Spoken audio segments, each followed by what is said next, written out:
안녕하세요. 저는 서강대학교 컴퓨터공학과 20학번 이민희이고요. 오늘 저의 이야기를 들으러 와주신 분들께 모두 감사드립니다.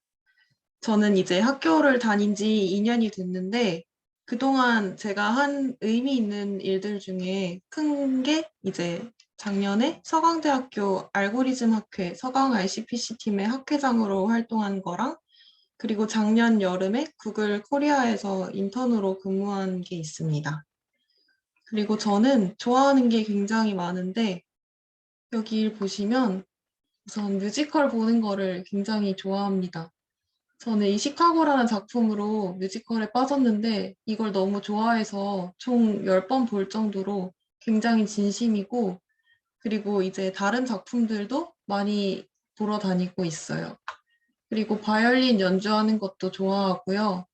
네, 그래서 공연 가는 것도 좋아하고 또 디즈니를 또 엄청나게 좋아하고 마카롱을 굉장히 사랑하고요. 송민호의 엄청난 팬입니다. 그리고 야구도 팬인데 저는 LG 트윈스 팬이고요. 또 이렇게 귀여운 것들을 보면 또 엄청 좋아하는 편이기도 합니다. 또 예쁜 풍경을 보면 그거를 잘 찍고 싶다는 욕심도 많은 사람이고 그리고 전시를 보는 것도 좋아하고 또 베이킹 하는 것도 좋아하는데 이거는 저의 주력 메뉴 중에 하나인 스콘 구운 사진이고 그리고 이거는 제가 한때 케이크를 좀 잘 만들고 싶어가지고 원데이 클래스를 들어서 만든 케이크인데 그런 식으로 다양한 거에 관심이 많습니다. 그런데 특이하게도 전공을 고를 때는 저는 오랫동안 한 가지만 확고하게 생각해 왔어요. 이제 무조건 컴퓨터 공학과를 갈 거다 이러면서 오래전부터 이 전공을 꿈꿔왔는데 제가 코딩을 처음 배웠을 때 제가 코드를 작성하면 컴퓨터가 그거를 빠르게 계산해 준다는 게 너무나도 재밌었어요. 그리고 이제 컴퓨터는 제가 명령한 대로 그러니까 코드에 있는 대로 무조건 정확하게 작동을 하게 됩니다. 그렇기 때문에 이 친구가 정확하지만 융통성이 전혀 없는데 그 대표적인 예로 이렇게 무한히 출력해라라고 하면 정말 말 그대로 무한히 출력을 해요. 저희는 생각이라는 걸 할 수 있어서 이렇게 출력되는 거 보면 중간에 멈추잖아요. 근데 이 친구는 융통성이 전혀 없습니다. 그렇지만 사람은 유동적으로 판단이 가능하고 그렇지만 그로 인해서 또 가끔 실수를 하기도 하죠. 이렇게 사람과 컴퓨터가 상반된 장단점을 갖고 있다는 게 너무나도 매력적이었고, 그래서 이 컴퓨터를 잘 활용하면 정말 많은 것을 할 수 있겠다고 생각해 왔습니다. 그리고 또 고등학교 때 제가 모의 창의 사업 발표회라는 그 대회가 있었는데, 그 대회를 주관하는 사무국의 사무국장으로 활동을 했었어요. 그래서 여기 보시면 이거는 대회를 주최한 모습이고 그리고 그 사무국 친구들이랑 창업 관련된 대회를 나가기도 했었고요. 그때 저희가 이제 이런 사업 아이템을 하나를 구상한 게 있었는데 이제 시각장애인을 위한 보행 보조 도구입니다. 이거를 착용하면 이제 음성으로 내비게이션 같은 거를 안내를 해주고 그리고 또 다양한 그 시각장애인의 감각적인 특성을 고려해서 기능을 제시하는 그런 제품이었습니다. 그래서 여기 보시면 인공지능 LTE라고 한 재밌는 부분이 있는데 여기서 이제 계산을 해가지고 저희가 또 제시한 아이디어가 뭐였냐면 이동해야 될 거리를 100m 직진과 같은 거리 단위로 하면 시각장애인 분들에게는 불편할 수 있겠다라는 생각을 해서 시간 단위로 변환해서 전달을 하겠다. 그리고 그거를 이 인공지능이 계산을 해주겠다. 그런 이야기를 또 했었고, 다른 거는 또 앞에 이 카메라가 있어가지고, 앞에 있는 안내판이나 책과 같은 텍스트를 인식해서 음성 정보로 제공을 해주겠다. 이런 굉장히 재밌는 아이디어를 제시를 한 적이 있는데, 여기서 보시면 이 제품에서 가장 메인이 되는 파트는 아까 말씀드린 이 두 부분이잖아요. 근데 이 두 부분은 결국 이제 소프트웨어 개발로서 이뤄질 수 있는 부분이라고 생각했어요. 그러니까 결국 저희가 생각하는 아이디어를 현실화하기 위해서는 소프트웨어 개발이 굉장히 중요하다는 걸 느꼈고, 그래서 이때부터 이 관련된 분야에 대해서 좀 더 확고하게 그리고 구체적으로 꿈을 꾸게 되었습니다. 그렇게 저는 20학번으로 서강대학교에 왔는데, 이제 새내기 공식 카페에 학회랑 동아리 글이 올라오던 중에 이런 게 올라왔더라고요. 컴공의 시작과 끝은 알고리즘, 서강 RCPC 팀입니다. 굉장히 가슴이 웅장해지는 타이틀이죠. 그래서 저는 이걸 보고 한번 해볼까라는 생각에 지원을 하게 됐습니다. 근데 이제 코로나가 터지면서 활동을 거의 못하고 한 학기 내내 우리 5월 달엔 학교 갈 수 있겠지? 6월 달엔 학교 갈 수 있겠지? 그러다가 한 학기가 끝났는데 그러고 나서 갑자기 이 학회의 학회장님께서 저한테 밥 한 번 먹자라고 연락이 오셔가지고 저는 첫 밥약이라서 설레는 마음으로 나가게 됩니다. 그런데 갑자기 처음 만났는데 하시는 말씀이 내년에 혹시 학회장 할 생각 있으신가요? 이런 거였어요. 너무 당황스럽잖아요. 그러다가 이제 뭐 얘기 좀 하다가 밥 먹고 본인이 다음 주부터 랩실에서 알고리즘 가르쳐 드릴 테니까 오시겠냐라고 해서 저는 너무 좋은 기회니까 당연히 가겠다고 했죠. 근데 나중에 알고 보니까 그 당시에 새내기한테 모두 다 연락을 한 거였는데 그래도 그 중에서 정말 이렇게 같이 공부를 하게 된 몇몇 친구들이 있어서 여기 저희 랩실 모습인데 이런 곳에 가가지고 그해 여름방학 때 굉장히 공부를 열심히 했었어요. 그 당시에 한 3주 정도는 진짜 아침 일찍 나가서 오후 늦게까지 그 동기 친구 한 4명 정도랑 계속 공부를 하고 그랬는데, 그리고 학회장님께서 수업도 진짜 이렇게 해주셨고요. 그래서 저랑 친구들이 그 당시에 대회에 나가서 1등을 하게 됩니다. 그리고 그게 이렇게 친구들이랑 만들어진 네트워크라고 하면 좀 이상하긴 한데, 어쨌든 그게 계기가 돼가지고 더 많은 동기 친구들을 사귈 수 있게 됐고, 저희는 이제 같이 여행도 가기도 하는 사이까지 돼서 저는 굉장히 소중한 동기 친구들을 만나게 되었습니다. 그래서 저는 이 서강 RCPC 팀이라는 학회에 너무 감사한 게 많았어요. 왜냐하면 이 덕분에 많은 기회를 얻었고, 많은 사람들도 만나고, 그런 게 너무 감사해서, 이 학회를 잘 이끌어서 다른 분들도 도움을 많이 받았으면 좋겠다라는 생각을 해서, 아까 말씀하신 학회장을 한번 해볼까라는 생각에 고민을 많이 하고, 또 하겠다고 말씀을 드리게 됩니다. 그래서 작년 한 해 동안 또 활동을 했는데, 저희가 학회에서 했던 일 중에서 가장 큰 걸로는 일단은 알고리즘 스터디를 진행을 하는데, 이런 거를 모집하고 관리하는 거를 역할을 제가 했고요. 그리고 저희는 대회를 결국에 나가는 학회라서 대회를 많이 참가하실 수 있게 도움을 드리고 있는데, 예를 들어서 이거는 지금 팀 대회인데 팀이 없을 수도 있잖아요. 그래서 그런 분들한테 신청을 받아서 팀을 만들어 드리기도 하고, 또 이제 어떻게 대회 준비하면 좋은지 그런 것도 안내를 드리려고 노력하고 있고요.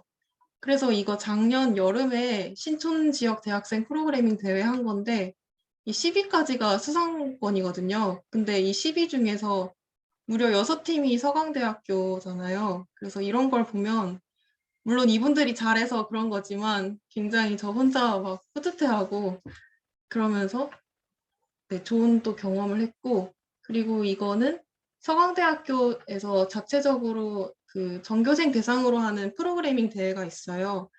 그거는 작년에 되게 특이하게도 대면으로 행사를 진행했는데, 이렇게 풍선도 달아주고 다 같이 문제 풀고 하면서 하는 대회고요.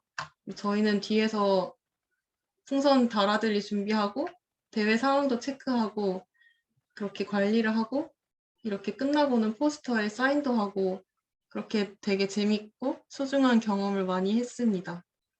그러면서 정말 많이 배웠는데 하면서 계속 나는 아직도 너무 부족하다라는 생각도 많이 했고, 그렇지만 제 주변에 있는 분들이 그 부족함을 채워주시고 항상 도움을 많이 주셔서 그걸 또 너무 감사하게 생각했고, 거기서 또 많이 배우고, 그치만 또 다음에 난 너무 부족하다를 느끼고, 그거를 계속 반복하면서 정말 많이 배웠던 한 해였습니다.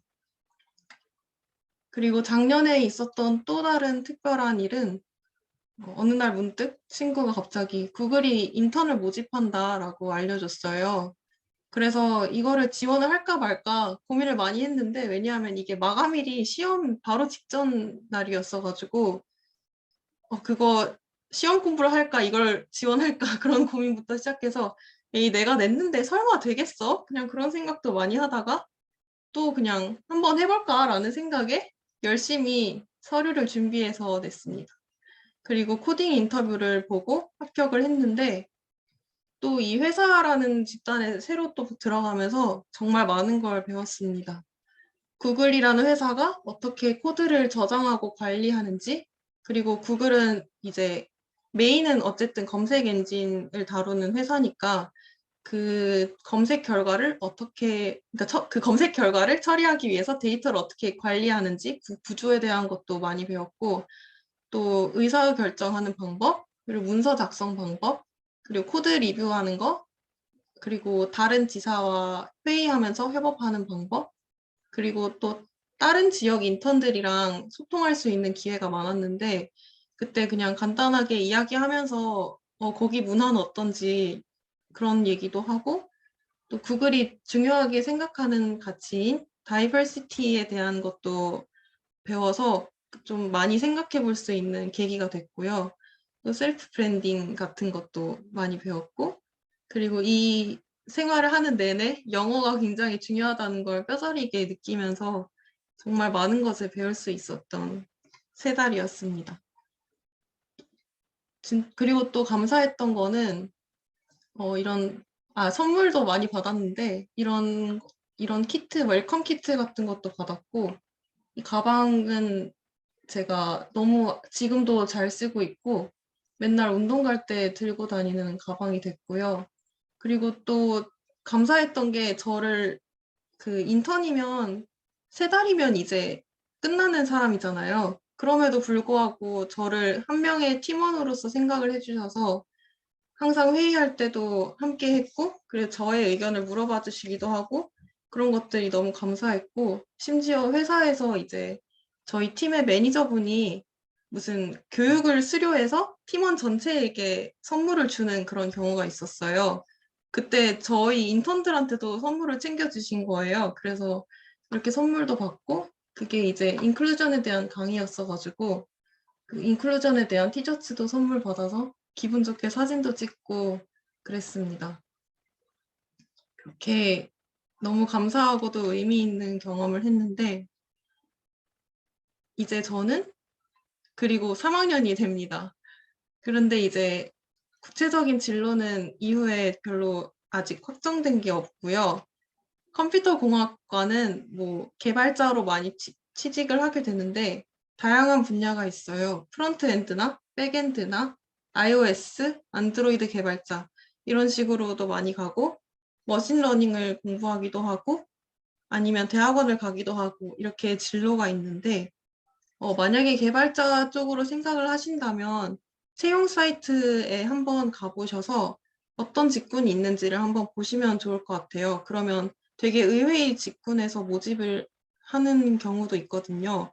그러면서 이런 분야도 있구나라는 생각도 하실 수 있고, 그리고 또 관심 분야를 그러면서 찾을 수도 있고, 그리고 거기에 뭐 우대사항이나 경력 요구사항 그런 것들이 있기 때문에 그런 걸 보시면서 어떤 걸 공부하면 좋겠다 이렇게 틀을 잡아가실 수 있는 계기가 될 것 같습니다. 네, 이 중에서 저는 일단은 머신러닝을 공부하려고 하고 있는데 구체적인 건 아직 정해지지 않았지만 일단은 그렇게 시작해 보려고 있는 상태입니다. 네, 그래서 이제 대학 생활의 한 절반 정도가 지났는데 제가 돌이켜보면 좀 다양한 활동을 할 수 있었던 이유가 결국에는 할까 말까 할 때 했기 때문이라고 말씀드릴 수 있을 것 같아요. 예를 들어서 처음에 ICPC 팀에 지원을 했던 거, 그리고 학회장을 하겠다고 했던 거, 그리고 설마 내가 되겠어라는 생각을 했지만 인턴에 지원을 했던 거, 이 모든 게 만약에 하나라도 하지 않았더라면 그 뒤로 파생되는 일을 할 수 없었겠더라고요. 당연히 학회에 지원하지 않았다면 학회장도 못했을 거고, 학회장을 맡지 않았다라면 그런 좋은 경험들을 못했고, 인턴에 뽑히는 데에도 좀 매력적인 요소가 반감이 됐겠죠. 그리고 인턴에도 당연히 지원하지 않았다면 붙지도 않았을 거고요. 그리고 또 이렇게 파생되는 경험을 하지 못했던 것뿐만이 아니라 나중에 돌이켜 봤을 때 무언가를 하지 않아서 제가 얻지 못했던 거. 그러니까 예를 들어서 학회장을 하지 않았을 때 나는 무엇을 놓쳤는가를 생각해 봤을 때 그거의 파급력이 얼마나 큰지를 나중에 돌이켜 보면 그것도 알 수가 없는 거죠. 그러니까 저는 우선 할까 말까라는 생각이 들 때는 하셨으면 좋겠다는 말씀을 드리고 싶습니다. 예를 들어서 동아리나 학회에 지원도 적극적으로 해보시고요. 밥약도 적극적으로 잡아보시고 수업 시간에 궁금한 게 있으면 또 적극적으로 질문해보셨으면 좋겠어요. 그게 여러분한테 어떻게 나중에 새로운 기회가 되는 계기가 될지는 아무도 모르기 때문에 뭐든지 적극적으로 해보셨으면 좋겠고, 그리고 어차피 여러분 지금 1학년이잖아요. 그리고 1학년이라는 거는 어떤 실수를 해도 굉장히 귀엽게 보여지는 저는 약간 무적의 학년이라고 생각하거든요. 그렇기 때문에 너무 겁먹지 않고 뭐든지 해보셨으면 좋겠습니다.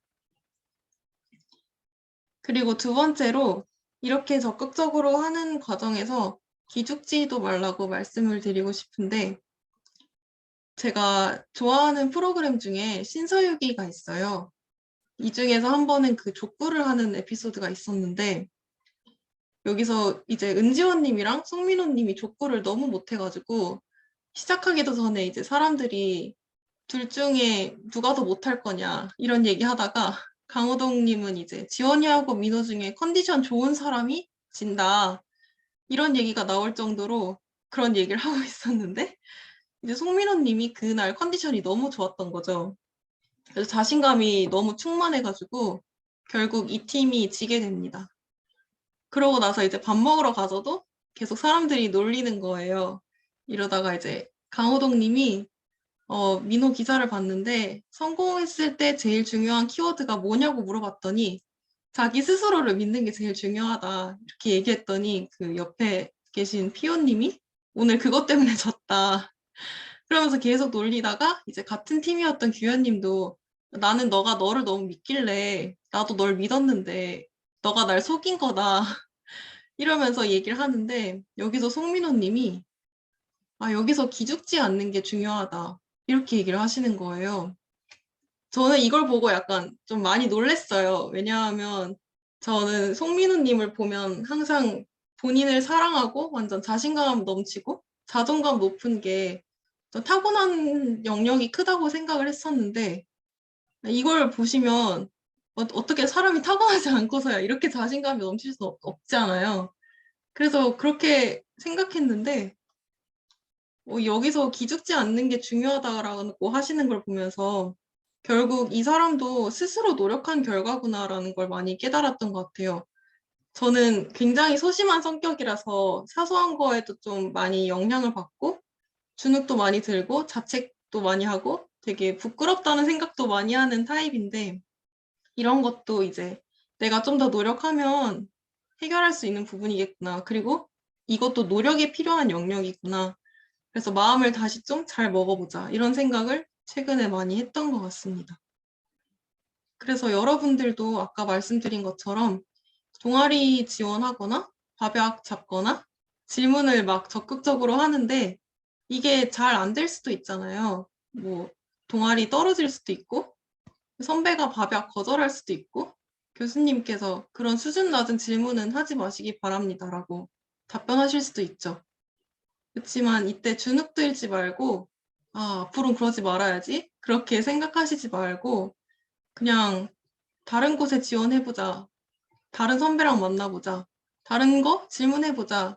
이러면서 그냥 끊임없이 이 적극적인 텐션을 유지하시면서 생활하셨으면 좋겠습니다.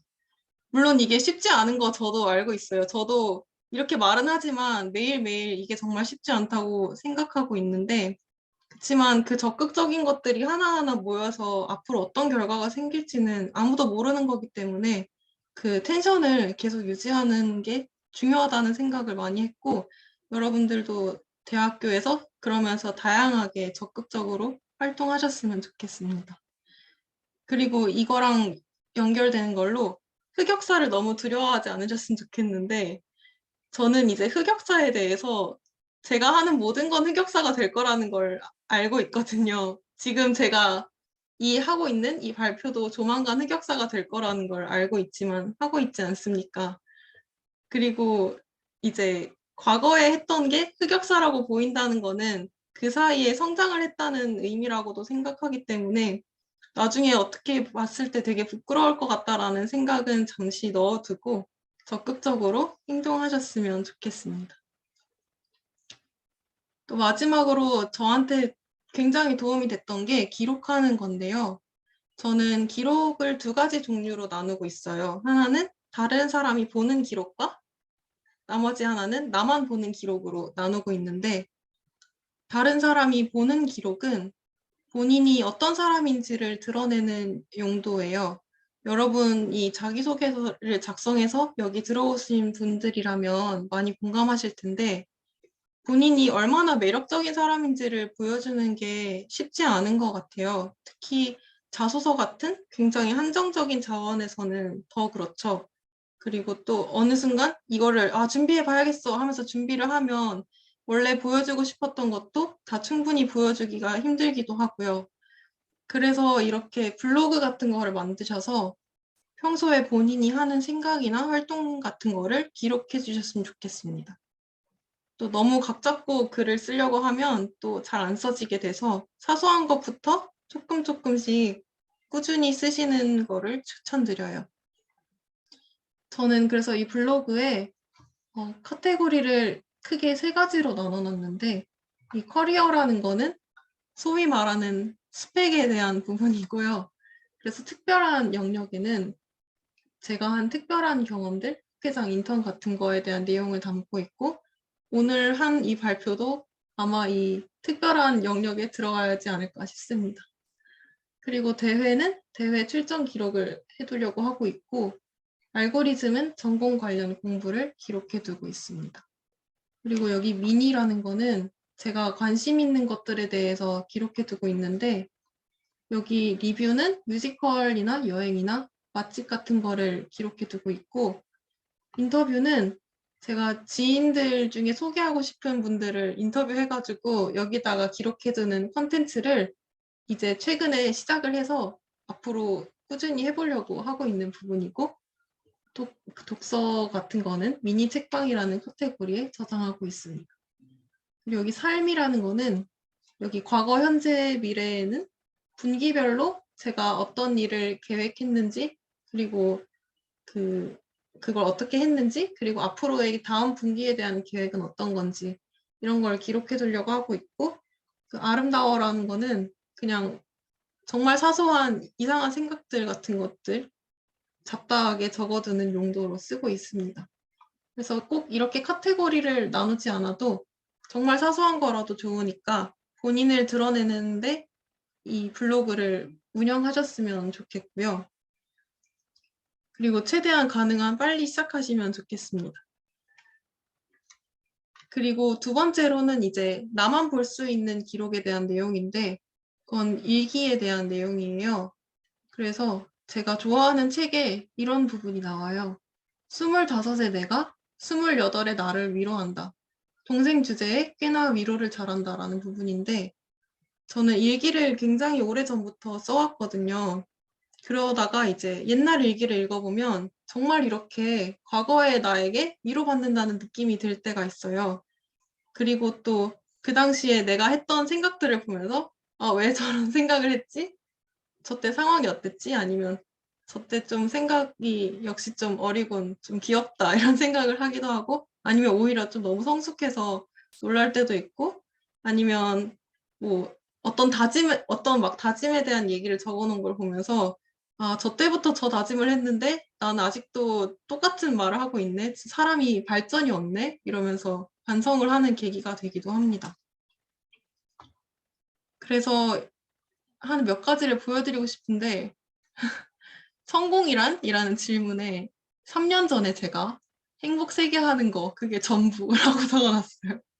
이거 보고 너무 웃겨가지고 캡처해놨는데 그리고 또 다른 거는 이제 한 막 수능이 끝나고 수시 발표를 기다리던 중에 나 더 행복할 수 있었어 이러면서 근데 나 너무 안일했어. 현실에 안주했어. 앞으로 더 행복해질 수도 있어. 너 자신을 사랑하면 말이야. 그래서 현실에 안주하면 안 되고 너 자신을 사랑하되 계속 채찍질하길 바라. 그렇지만 그에 맞는 칭찬도 해주고 사랑하고 행복하렴 이렇게 적어놨더라고요. 그래서 이걸 보면서 이때 당시에 나 더 행복할 수 있었어라는 말을 할 때의 행복의 의미는 뭐였을까? 무슨 생각으로 이런 말을 했을까? 그런 생각을 하면서 좀 웃겨가지고 이것도 캡처를 해놨고 그리고 이렇게 좀 진지한 얘기가 아니더라도 좀 더 최근에 또 웃긴 걸 봤는데 사랑과 우정 사이에서 뭘 고를 거냐는 질문에 내 대답은 사랑인 건가 싶었다. 깊이가 다르다면 당연히 더 깊은 걸 고르겠지만 깊이가 같다면 사랑을 선택할 것 같다. 이러면서 방금 적절한 비유를 찾았는데 만약에 부피가 같은 두 액체가 들어있다면 밀도가 높은 걸 선택하겠지만 그리고 이제 밀도가 이제 큰 거는 사랑인 거고 부피가 같을 때 사랑의 질량이 더 크니까 그게 더 소중한 거고 밀도가 높은 만큼 우정이랑 같은 부피를 갖추기 위해 필요한 질량이 더 많은 거고 이런 좀 말도 안 되는 소리를 말이 될 수도 있긴 한데 좀 웃긴 얘기를 해놨더라고요. 그래가지고 도대체 이런 비유는 어떻게 갑자기 생각이 난 건가 그냥 그런 생각을 하면서 또 과거에 저에게 굉장한 재미를 느꼈던 그런 순간들이 있었습니다. 그래서 이런 식으로 일기를 쓸 때 제 머릿속의 모든 생각을 끄집어내서 텍스트로 기록하는 방식으로 쓰는데 이렇게 하면 생각이 좀 정리되기도 하고 깨달음을 얻기도 하고요. 그리고 이렇게 정리를 하는 게 명상과 비슷하다라는 얘기를 본 적도 있거든요. 그래서 진짜 실제로 일기를 쓰다 보면 좀 마음이 편해지기도 하고 해서 여러분들도 사소하게라도 생각을 기록하는 거를 시작을 해보셨으면 좋겠다고 생각하고, 그리고 제가 앞에서 블로그를 해야 되는 이유로 내가 어떤 사람인지를 보여주기 위한 수단이라고 말씀드렸잖아요. 근데 그러려면 이제 제가 어떤 사람인지를 알아야 되잖아요. 그리고 그때 일기를 쓰는 게 굉장히 도움이 많이 되는 것 같아요. 그래서 일기를 쓰는 걸 추천드립니다. 그래서 사소하게 시작해보고 싶은 분들은 다이어리를 하나 추천드리는데 이게 Q&A a day라고 5년 동안 여기다가 쓰는 거예요. 그래서 보시면 여기 질문이 하나가 있는데 거기에 이렇게 칸이 5개가 있어서 매해 그날 이 칸마다 질문에 답변을 하는 거죠. 사소한 것들을. 그래서 뭐 이렇게 좀 내가 한 거짓말 중에 가장 큰 것은 뭐 이렇게 좀 진지한 그런 것도 있고 아니면 뭐 오늘 뭐 먹었는가 이런 사소한 질문들도 있어서 가볍게 시작해 보시기 좋은 다이어리라서 추천드립니다. 네, 그래서 저는 이렇게 대학교 생활 그리고 그 이후까지 이 노래 가사처럼 살고 있는 것 같습니다. 서핑을 하는 중에 가라앉지 않으려고 비틀거리다가 빠지기도 하지만 또 자존심은 세가지고 구명복은 입지 않겠다고 하면서 또 다시 파도를 타러 나가는 그런 과정 속에 있는 것 같아요. 그래서 새내기 여러분들도 혹시 입학하셔서 긴장도 되고 고민도 많이 되고 설레기도 하고 그러실 텐데 너무 걱정하지 말고 지금 현재에 집중해 나가면서 매 순간마다 아까 말씀드린 대로 높은 텐션을 유지하면서 적극적으로 살아가셨으면 좋겠습니다. 기회라는 거는 정말 예상치 못한 순간에 찾아온다는 거를 많이 느꼈거든요. 그래서 네, 모두 입학 축하드리고 즐겁게 대학 생활을 하셨으면 좋겠습니다. 제 이야기를 들어주셔서 감사합니다. 혹시 궁금한 점 있으시면 지금부터 질문해 주시면 돼요.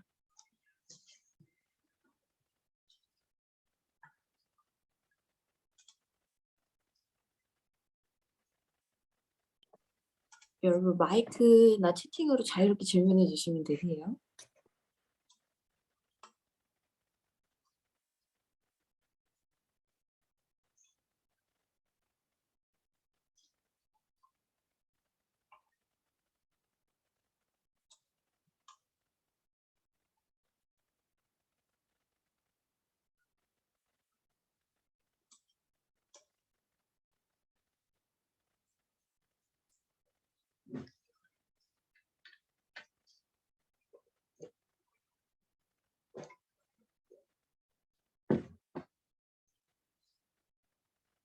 네, 학회는 아무것도 몰라도 가입이 가능한가요? 라고 해주셨는데, 네, 아무것도 몰라도 가입이 가능합니다.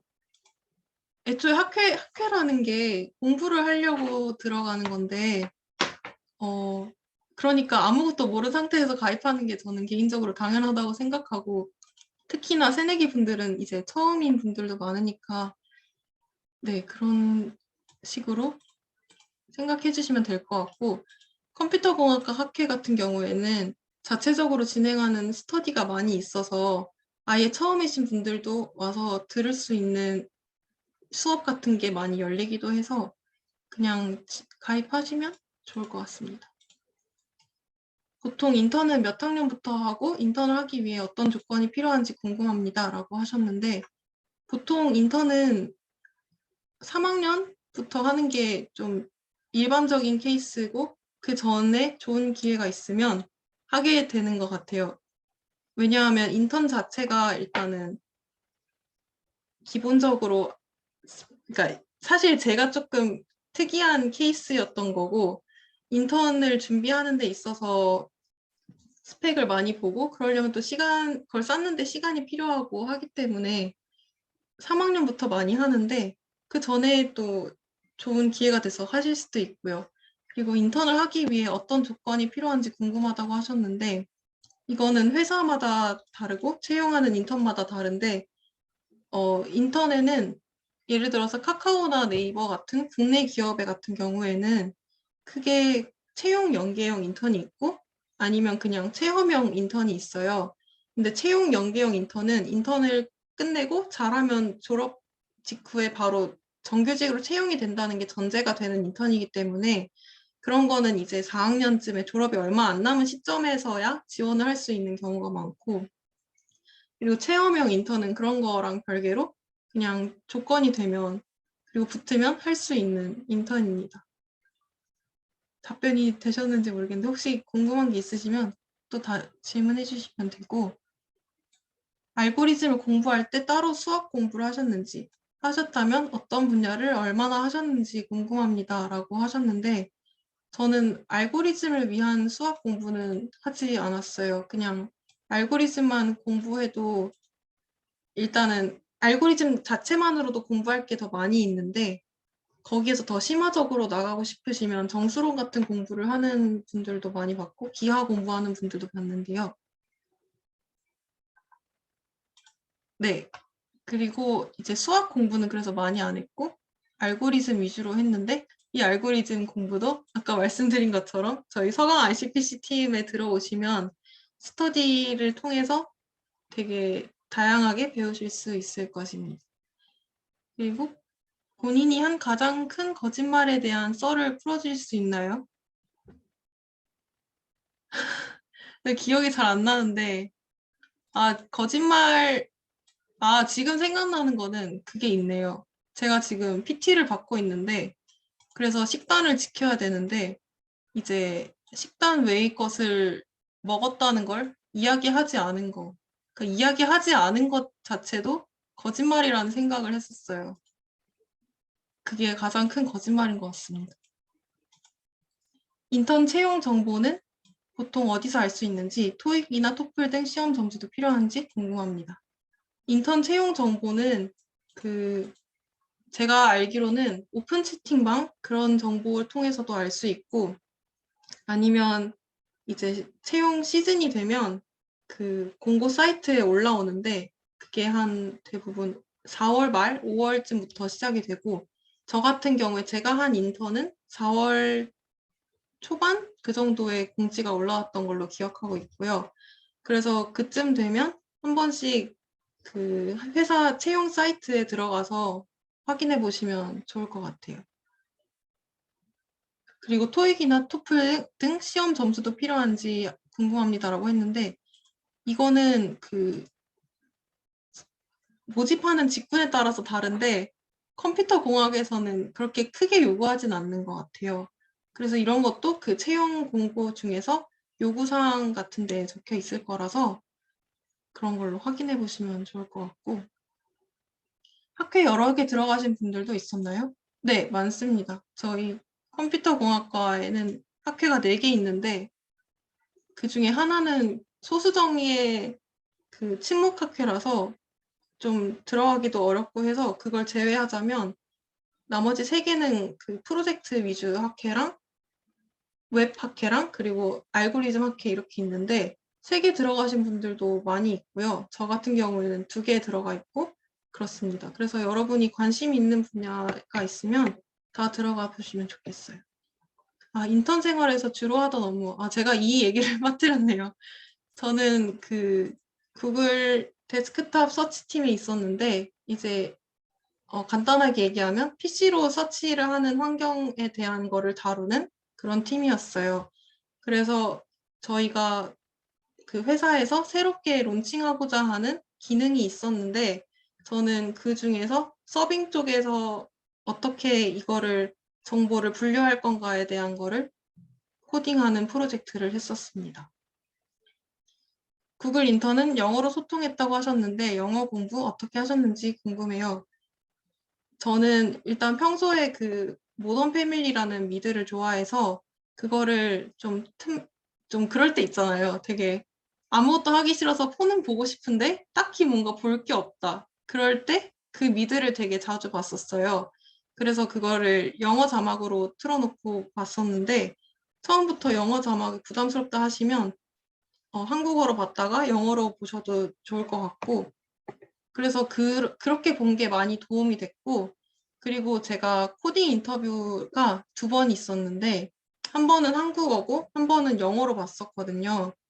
근데 이제 그 영어로 말을 하면서 문제를 풀어야 되는 상황이니까, 그거를 준비하면서 한 2주 동안은 혼자서 원맨쇼 하듯이 영어로 얘기하면서 문제를 풀었거든요.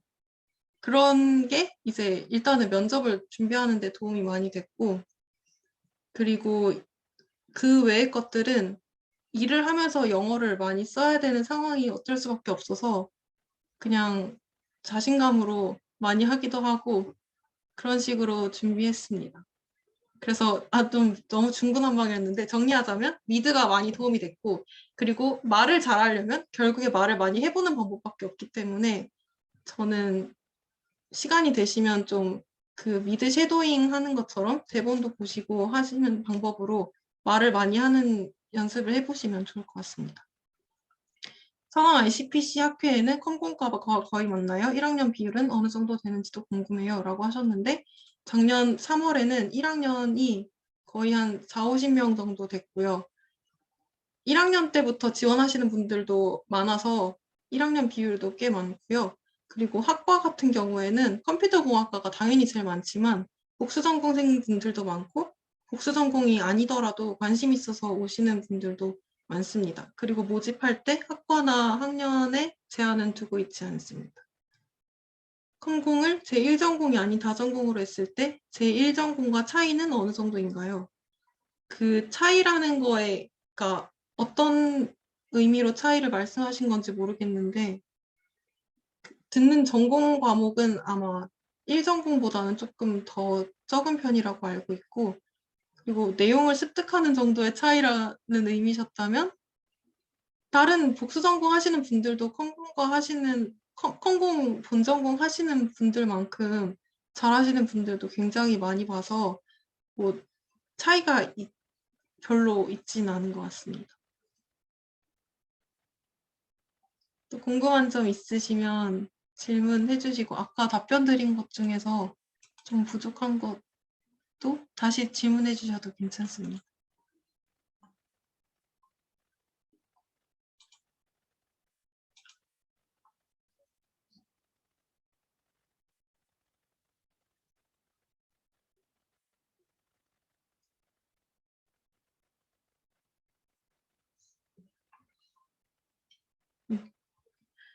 이 공백을 틈타 한 가지 홍보하자면 그 서강의 CBC 팀 조만간 모집을 할 테니까 많이 지원해 주시고 서담이랑 에타 같은 데에도 아마 모집 공고가 올라갈 것 같습니다.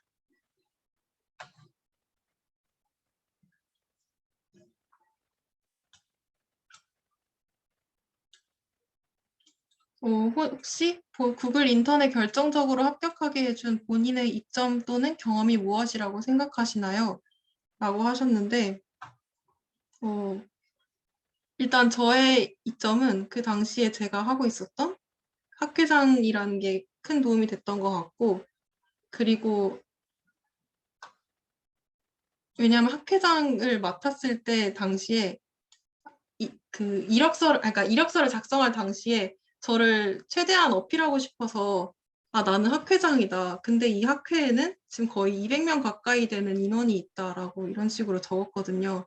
그 200명이라는 숫자가 주는 힘이 있었던 것 같기도 하고, 그렇지만 그렇게 적극적으로 제가 저를 표현한 것도 도움이 됐던 것 같고, 그리고 1학년 때 대회를 많이 나갔었는데, 그 대회 경력들도 많이 적었거든요. 그래서 그것도 도움이 됐고, 그리고 구글은 다른 네이버나 카카오랑 다르게 알고리즘 문제풀이 능력을 굉장히 중요시해요.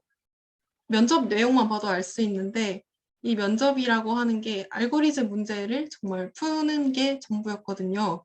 근데 다른 회사 같은 경우에는 기초 CS 지식을 물어보기도 하고 그런 것들이 있어서 그런 것들은 이제 고학년들이 훨씬 더 경험이 많으시니까 저는 부족할 수밖에 없었죠. 근데 구글 같은 경우에는 알고리즘 실력을 굉장히 중요하게 여겨서 그런 점이 저랑 많이 잘 맞았던 것 같고 그리고 그렇습니다. 지금까지 생각나는 건 이 정도인데 좀 더 생각나면 조금 이따 다시 말씀드릴게요. 학회나 인턴 등 활동하면서 학점이나 시간 관리는 어떤 식으로 하셨나요? 일단 학점은 1학년 때는 굉장히 잘 받았는데 2학년 때는 약간 좀 번아웃이 와가지고 엄청 1학년 때만큼 잘 받지는 못했어요. 그래서 그게 좀 아쉬운 점이 있는데 그래서 시간 관리의 차원에서는 제가 당장은 좋은 답변을 해드리지 못할 수도 있을 것 같아서 아쉽지만 그래도 제가 드리고 싶은 말씀은 중요한 게 뭔지를 잘 파악을 하시고 그리고 그것들을 우선순위대로 먼저 하시고 그리고 또 중요한 거는 그만큼 잘 쉬는 거라고 생각을 해요. 제가 2학기 때 인턴이 9월 12일에 끝났는데 학기가 9월 1일에 시작했거든요. 그래가지고 인턴을 끝내고 너무 힘들었는데 쉬지를 못했어요. 학기가 시작하고 나서. 그리고 이제 그 겹치는 기간에 대한 그 그러니까 인턴이랑 학기랑 겹쳐가지고 놓쳐버린 학교 수업을 따라잡아야 되는데 너무 힘들고 지치고 그게 계속 반복되고 이제 학회 일도 있고 그러다 보니까 좀 너무 제가 그걸 모든 걸 관리를 잘 못했다는 생각이 들더라고요. 그래서 저도 그게 좀 아쉬운데 그래서 쉴 때 확실하게 쉬시고 그리고 욕심 부리지 않고 사실 인턴도 이제 9월 12일까지가 맥시멈이었고 그거보다 일찍 끝낼 수 있었는데 제가 욕심 부려가지고 늦게 끝낸 거였거든요. 근데 이제 학기가 시작되니까 아 이제 학기에 우선순위를 둬야지라고 하고 그렇게 인턴을 딱 끝내고 학기에 집중하고 이런 식으로 지금 제일 중요한 게 뭔가를 생각하면서 시간 관리를 했으면 더 좋았겠다. 그런 생각이 들어서 그렇게 우선순위를 두고 그리고 또 잘 쉬고 이렇게 하시면서 관리를 하시면 좋을 것 같습니다.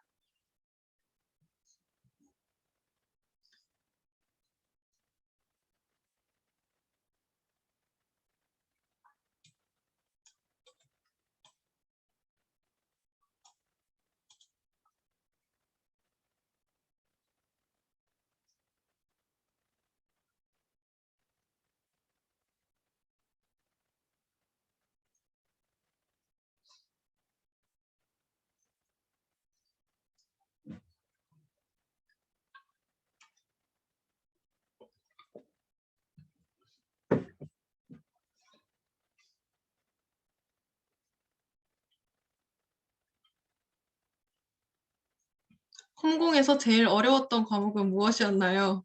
저는 2학기 때 작년 2학기 때 들었던 디지털 회로 개론이었던 것 같은데, 사실상 제가 그 외의 전공 과목들은 좀 다 아는 내용이었어가지고, 그렇게 공부하는데 어려움이 있진 않았어요. 왜냐하면 학회에서 하다 보면 자연스럽게 따라오는 내용들이었거든요. 자료 구조나 알고리즘 그런 걸 들었으니까. 근데 이제 회로 같은 경우에는 제가 워낙에 관심이 없는 분야였기도 했고, 그러다 보니까 또 공부도 못하게 되고 해가지고 제일 어려웠던 것 같습니다.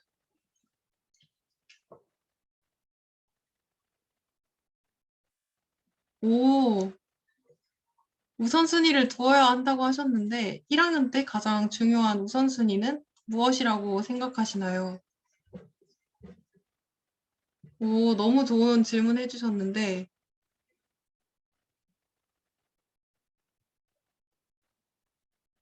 음, 저는 이렇게 생각합니다. 일단은 근본적으로는 가장 중요한 거는 본인이 뭘 좋아하는지를 찾아야 되거든요.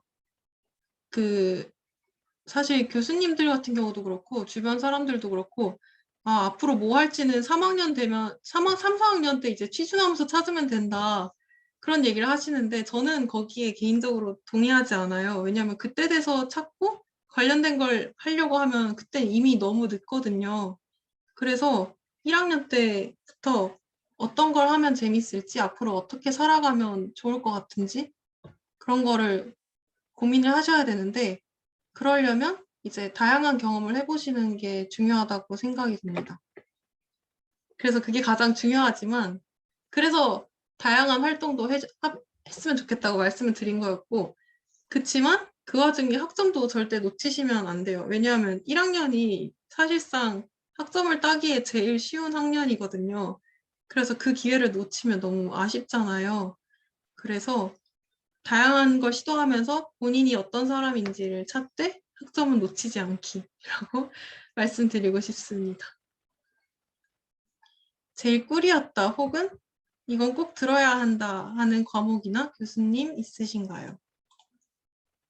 음, 사실 저는 잘 모르겠어요. 왜냐하면 전공 과목 중에서는 꿀이었다 하는 거는 없었고요. 그래서 또 필수밖에 많이 안 들어서 제가 그래서 조금 아쉬운데 꼭 들어야 한다 하는 과목? 교양도 포함하신 건가요? 음, 글쎄요. 제가 잘 모르겠네요. 이게 너무 아쉬워요. 제가 지금 그 수업에 관한 얘기를 많이 못 해드릴 것 같아서 아쉽다고 처음부터 이거 발표를 준비할 때부터 생각했는데 막상 지금 또 생각나는 과목이 없네요. 지금 또 한 가지 있는데 그 심리학과 과목 중에 갑자기 생각이 안 나는데 아, 통계로 심리학을 배우는 과목이 있었어요. 잠시만요. 제가 수업명을 찾아볼게요. 근데 그게 이제 저는 원래부터 통계를 좋아했었어가지고 그거를 심리학이랑 접목시켜서 그래프로 분석하고 하다 보니까 되게 재밌더라고요. 그래서 이런 식으로 어 심리 검사 및 측정이라는 과목인데 이런 식으로 다른 학과의 전공 과목도 궁금한 거 있으면 들어보시는 걸 추천드립니다.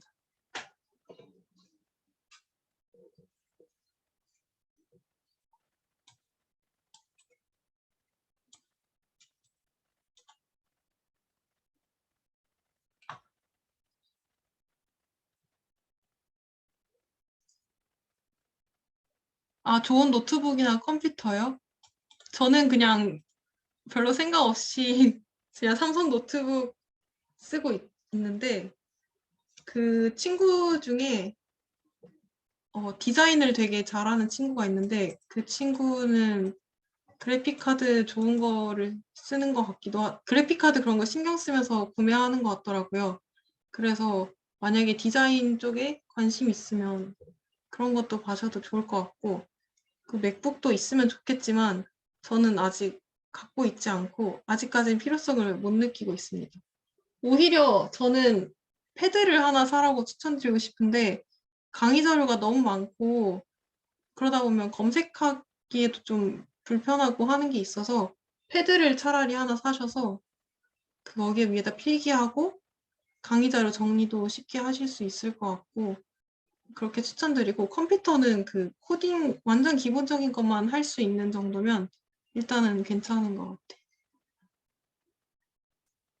같아요. 방금 DM 보내준 새내기 분 감사합니다. 또 궁금한 점 있으신가요?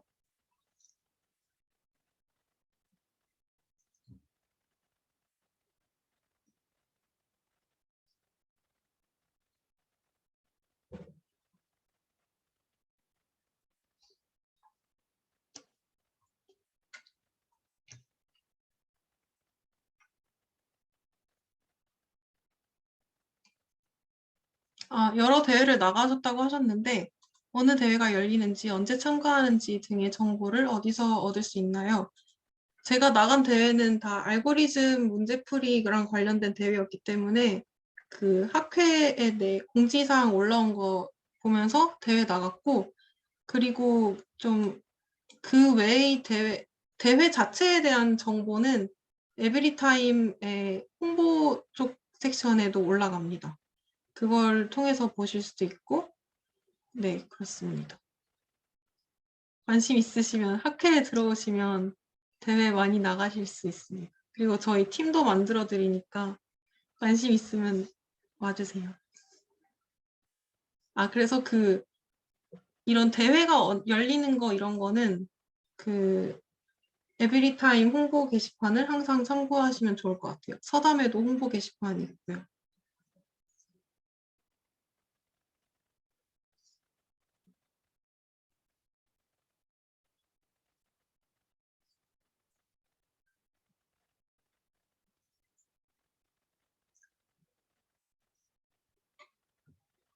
학회에 가입하게 되면 학회에 어느 정도 시간을 쓰게 되나요? 이것도 결국 본인이 하는 거에 따라 달려 있는데, 저 같은 경우에는 그 1학년 1학기 때 들어갔을 때는 1학기 당시에는 많이 시간을 안 썼어요. 뭔가 좀 그렇게 잘 안 하게 돼가지고 시간을 안 썼는데 그 뒤로는 문제도 많이 풀고 계속 공부를 하면서 관련된 활동을 하고 있는 중이라서 결국에 들어오셔가지고 얼마나 하느냐에 따라 달려 있는데 진짜 많이 하는 분들은 거의 막 50시간씩 투자하는 분들도 계시기도 하고 그리고 그분들은 이제 그게 그 정도로 시간을 투자하셔서 대회를 나가서 상을 받고 하시는 경우고 그 외에 좀 가볍게 공부하고 싶다, 일단 좀 접해만 보고 싶다라고 하시면 오셔서 그 일주일에 한 번씩 스터디 1시간 정도 하는 거 그 정도만 참가하시고 그리고 거기서 연습 문제 나눠주는 거 조금 하루에 1시간 정도 투자해서 고민해보고 그 정도로 시작하시는 것도 충분할 것 같습니다. 혹시 동아리도 따로 하시나요? 동아리와 학회 총 몇 개까지 감당할 수 있을까요? 저는 동아리는 그 별반이라고 별 보러 가는 동아리가 있는데 거기선 정기적인 활동이 막 있진 않아서 막 엄청 벅찬 수준은 아니었는데 개인적으로 동아리랑 학회 다 해서 시간을 좀 더 많이 투자할 거다라는 생각이 있으시면 2개라고 생각을 하고 조금 일단 가입만 해놓고 어떤지 보기만 하고 싶다라는 생각으로 하면 3개인데 정말 활동을 열심히 하겠다라고 하는 건 2개라고 생각합니다. 네. 저는 개인적으로 중요하다고 생각하는 일이 총 3개까지 있을 수 있다고 생각하는데 중요한 동아리나 학회 2개, 그리고 학점 챙기는 거 이렇게 해서 3가지.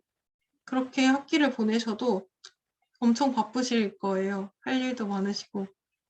그리고 네, 그래서 2개라고 생각합니다.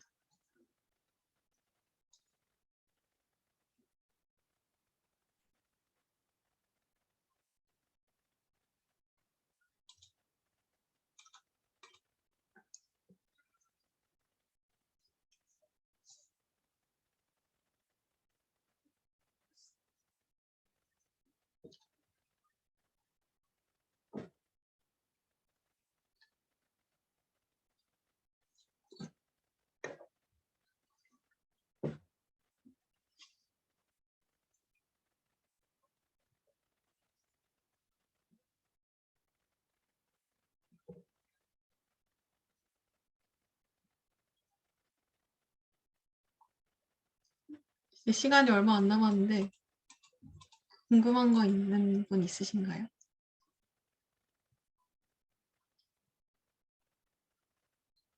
아, 네. DM 보내주신 분 감사합니다.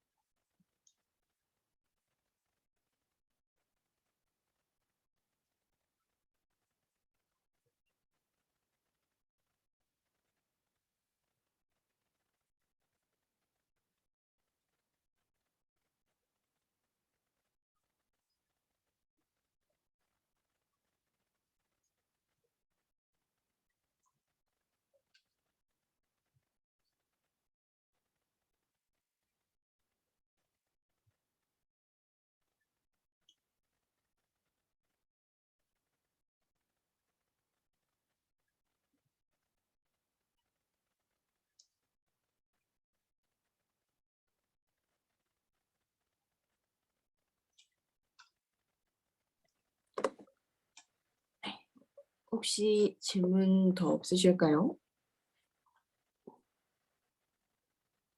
네. 그럼 오늘 강연해주신 이민희 정선내기님께 다들 박수 부탁드립니다. 감사합니다. 와주셔서 감사합니다.